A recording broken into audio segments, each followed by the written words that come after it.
Hi, today we're going to talk for a minute about our final exciting step, putting the quilt together.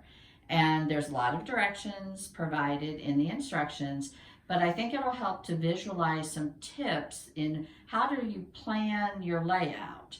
So the first thing I would suggest is if you have a design board, a bed, a floor, whatever, lay out how all your pieces, look at the instructions and lay out the pieces how you want them to look on a design board. This is part of mine, not all of it, you can tell, but it gives you an idea so that you can see how you want your colors to turn out. Do you want certain things next to other things? You can start to play around with that.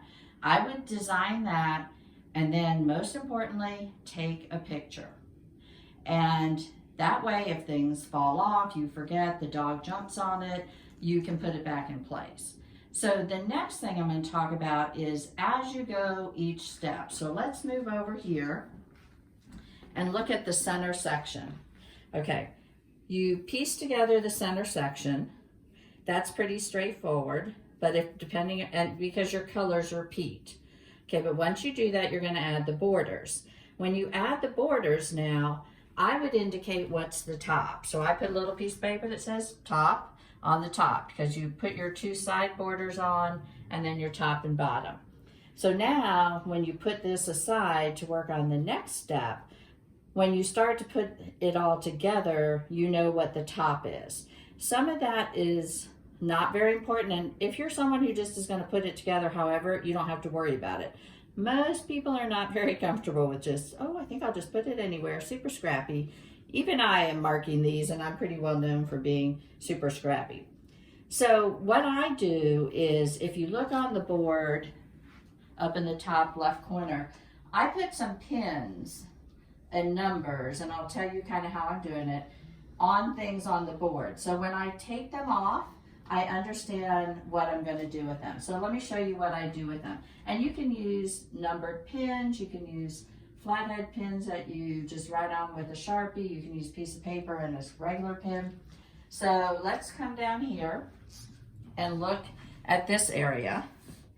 Okay, so this is the section I've made the top medallion that goes in the middle, and the next one is you're setting your pairs together in rows. And when you look at the instructions, it shows a picture of putting them in rows. So let me show you how I did that. On my design board, I had put a 1 on the top of this strip, you know, this row of things, 2, 3, and 4, to tell me which row they were. And I put the pin on one end because that tells me that's the starting end. So as I'm sewing my pairs together, I know which end is the beginning. And then I don't accidentally sew it to the wrong side. So that just helps me keep organized. I keep a little, these are alphabetties, Lori Holt. You can order those if you're interested. You can also write on a piece of paper or Templar or whatever. As I move parts of this around to sew on, I'll put this number by my pile of number 1 blocks so I don't confuse them with number 2. And again, if you don't care what's next to what, you don't have to worry about this. But as I sew this together, I keep this on the end so I know when I go to put it next to this, is this the top? Yeah, so I know that this is the top, so it's going to go on that side, that's the top, and I've marked the top there. So I can do that all along and keep straight, and I'll do that with each row. And so these bottom two, these are the ones you add the triangles to. And so I can tell, now this one, when you sew it together in the instructions, it shows, you know, adding these. But when you put this in place, you flip this because this is going to go on the bottom and you want these corners. And I can tell that because my pin is there. So I know that that's my left corner because that's the side I work from. So what you keep doing as you do each row, you're gonna number it, sew it together, you're gonna mark it, you know, keep track. When you're done sewing it together, don't take your pin out or your label because you might pile these all together and say, okay, I'm going to sew these on tomorrow. And if you don't label them, you might not remember what they are.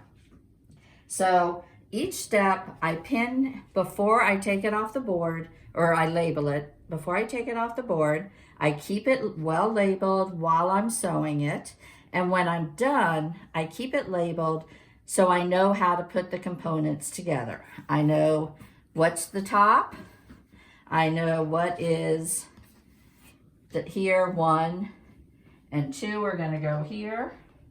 And then I know 3 is gonna go, and here's my number at the top, is gonna go there. And I know 4, here's my number, is gonna go here. And I actually drew a little chart on my instructions that said 1, 2, 3, 4. And this 0 little circle is the start. So I know if it says 1 and the pin is at the top, that's where it goes, that's where it goes. And I keep that with each rotation of borders. So this is just one way you can keep track. There are lots of different ways that people use to pile things or sort things as they're quilting. But I do think on this piece, because this quilt top has so many components, and a lot of people are using scrappy, because it's a scrappy quilt, you don't want to put it together and then find out you have, you know, the same 3 fabrics right here. So by laying it out ahead of time, you really help balance things to look like how you want. So hopefully this helps with how to lay things out and gives you an idea of how you might want to mark things, whether pins, piece of paper, whatever, so that you can keep everything straight. Good luck with putting your top together, and I can't wait to see them.